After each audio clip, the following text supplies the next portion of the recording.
Alright, so we got an O2 VTX 1800 black and chrome. We got the OEM radiator shield here, or guard, whatever you would like to call this ugly piece of crap. And it's faded. You know, we got the white wash happening here. So we're going to pull this guy off. We're going to restore this guy today. So we're going to take him off, we're going to clean him, and get him ready for some new coating here. So get this guy off. Got a few bolts hanging around the side. And we should be able to snake him out no problem. Have to turn the column here one way, get to these and the other, and we'll see about removing these ugly reflectors here. So that's what we're gonna do here. We're gonna get this guy up and out, and let's see what we're working with here. Removal, you're going to need two tools. You're going to need, well, you only got an Allen, then that'd be fine. But if you got a nut socket here, then it'd be great. You were looking at a, try to get that for you to show you. Come on. It's a 5mm. I don't know if you can see that. 5mm. And you can get to a majority of all the bolts, top, side. But if you do have your crash guards on here, you're going to need at least the Allen to get into this corner here.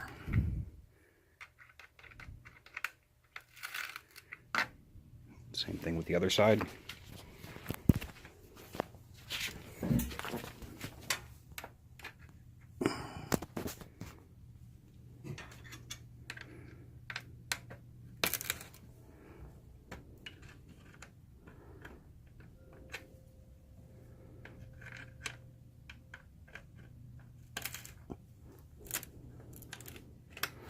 And actually, looks like we might be able to snake most of that off once I get it loose. So let's take a peek at that. I'm gonna go ahead and loosen up the other sides here and take these top ones off. And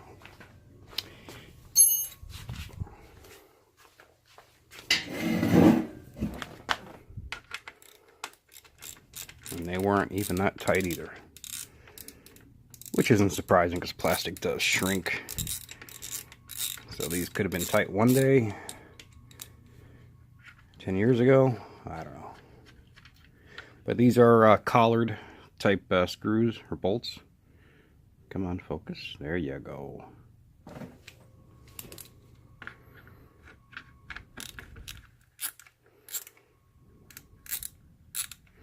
Might be able just to take off this top part here and then snake the bottom off, and I don't have to worry about the Allen. Let's see here. There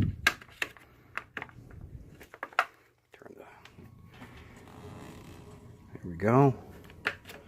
Got that off. Okay, so there's our front part. And as you can see, these are kind of pinned in here. But we're going to be painting this whole mesh here as well as the sides. And it looks like these markers are just two-sided taped on, so that's good news. As you see, we have a little bit of this corrosion stuff going on. What was going on was this upper hose was leaking at one point, and the there goes the column.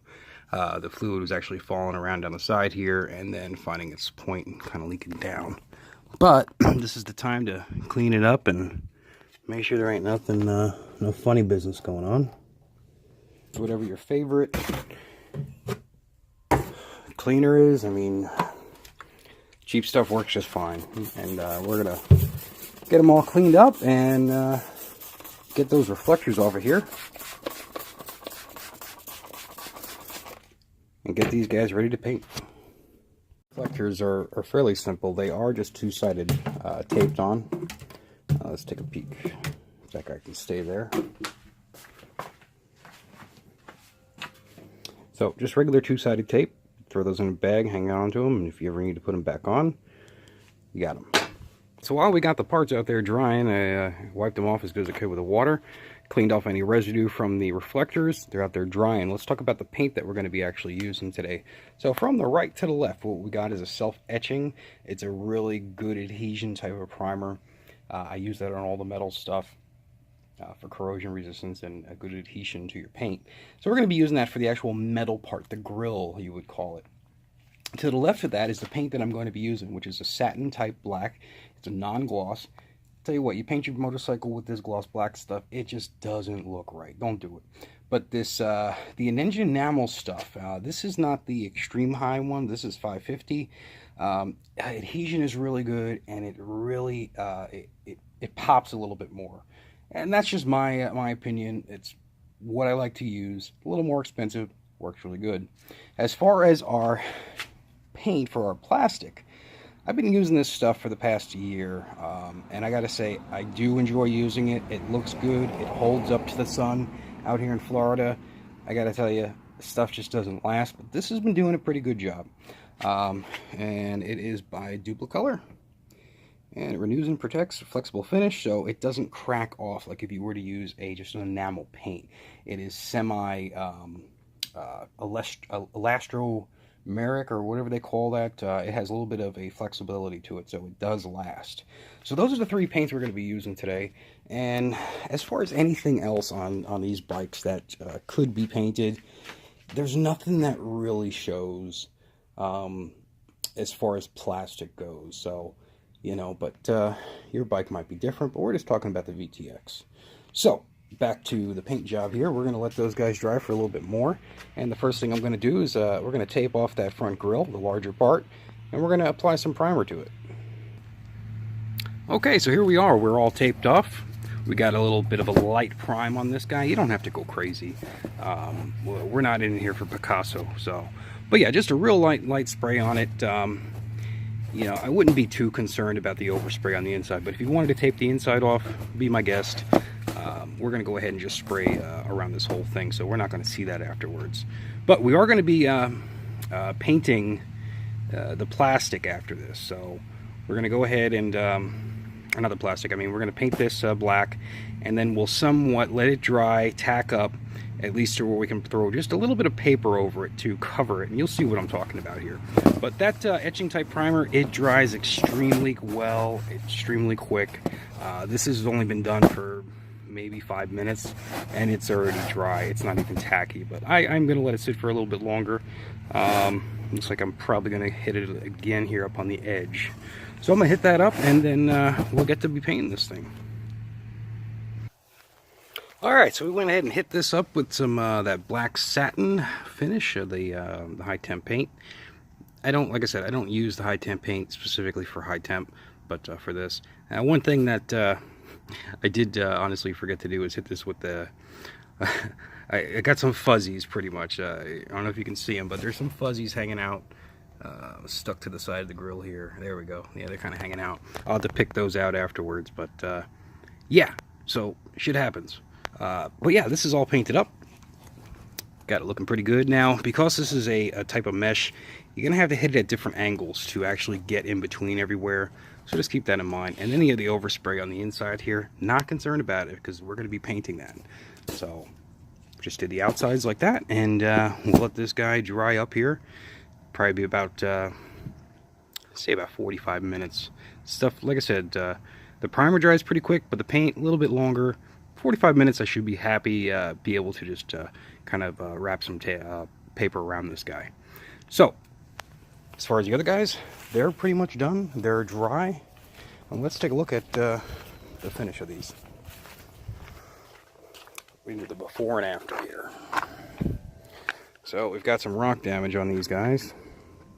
I got paint on my hands because it happens. And the inside's nice and black still, but just not the outsides. Now, they do have restore stuff that you can put on this. From my own experience, it's just a waste of my time. I've done it, it doesn't last, and well, this is where we're at. They've got the paint for these now, and they come out pretty darn good. We'll go ahead and move on to this trim and bumper paint here. So it's really important that you always read directions on these guys, and I know a lot of people aren't very good at spraying anything.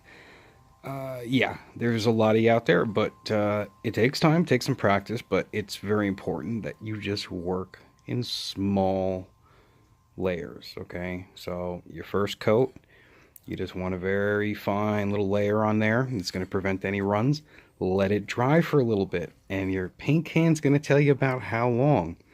So right here, very important, to avoid any runs or sags, apply 2 to 3 light coats and allowing it to dry 10 minutes in between the coats. This stuff dries to the touch in 30 minutes. It can be handled in 1 hour. So it's always important to go in light coats, finishing up, making it even on the last coat. But to stop your runs, don't try to paint this in one single coat. Anything you're doing, this can be applied to. You go in light coats, you're going to get a nice good look out of a can. So I can make good stuff look pretty darn good with the can. So I mean, we got this Volusia over here, and I mean that doesn't look bad. Now there is some pitting that was already on. What the hell is that on there? That's other stuff. Don't look at that. But you know, light coats is what it's about. It's not about one big heavy fat coat. Take your time. You can get stuff to look pretty darn good. So let's go ahead and start spraying. Okay, so first thing I like to do on a new can of paint is I like to find out what my spray pattern is. So go to the side here and let's see. So that's about my evenness on that. So for light coats on this guy, can tells you 6 to 8 inches away, I believe. Let's see, yes, 6 to 8 inches away. And this is about where I usually am, about right here. So first thing I'm going to do is I need to get the crevices and the corners. That way I'm not having to really add too much paint, and that's going to cause a run. So first thing I like to do, go around the sides, right on the edges.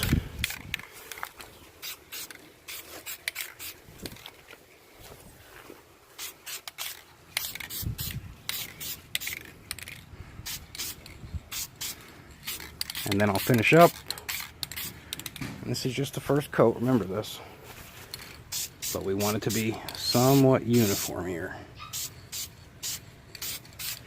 And that's going to be it. We're going to let that dry for a little bit and we'll move on, get the next guy for right now. You can see that's going to turn out pretty darn good looking, I think. So same thing, work off onto the sides here.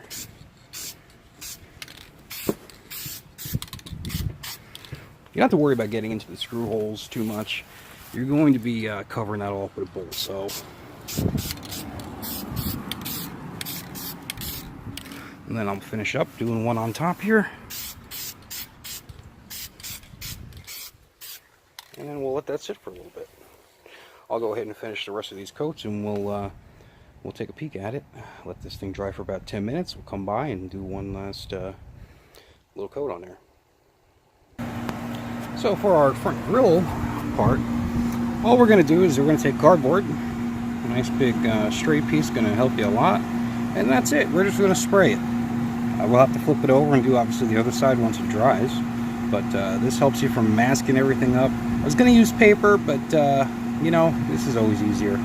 So I'm going to do the same thing. I'm going to get into the crevices where I know I need, which is going to be these two slots in here. So I'll make sure when I flip it over, I get the opposite side too. But I'll start in there first, and that's going to give us a nice even coat. And sorry about the AC. It's Florida. It's November. Alright, so here we are, background and all, of what the finished project is going to kind of look like.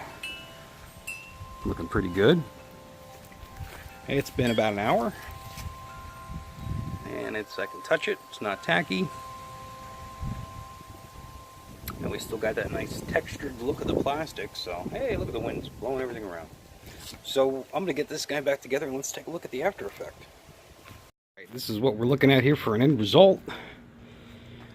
Don't worry about the color of the radiator, because when we do the upper hose and the rest of the hoses, that radiator is going to be serviced, and we're going to make them look new again too. But as far as the end result goes, that's looking not too damn shabby now, is it? It's the first time I've actually ever redone the plastic on one of these. So,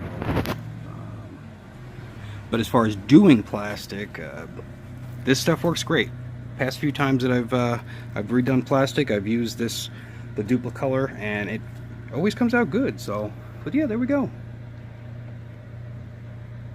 Radiator just, it's making me look sad by looking at that thing. But, yeah.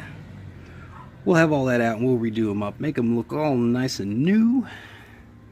And we'll finish up bringing this guy back into something that looks even better. So I think what we're going to be doing as well is we're going to add some tank trim on this guy, because the black with the chrome, hey look, there's Waldo. The tank chrome trim does look good on the black. So we're going to finish up with that, and yeah. So we got some other stuff that was on order on this guy. The shock rubbers, the mounts. We got some upper hoses, lower hoses, the one hose in between the metal bottom tube and the water pump, and we're going to redo the thermostat housing O-rings as well. This thing, as far as service history on it, it's had a couple little water leaks here and there. They had the crossover tube O-rings done just recently. This hose there was just replaced, but if you look up in there, you see the green monster stuff. So we're gonna go ahead and replace all those O-rings as well, but want to move the tank once, so I'm waiting for everything to come in. We're gonna run our accessory power box, hook up our USB charger. We got our little tunes going on here, and next thing I think as far as painting goes is we're gonna take these down to bare aluminum, and I'm tossed in between a matte finish black or repolishing them out. I don't know. I do kind of like the black and chrome look. So, but anyways, there is your nice refinished radiator grill. And when you're cheap like me and you don't have the money for the chrome guy, or maybe you just don't want the chrome guy, you want that guy. That's how you do it. Catch you later.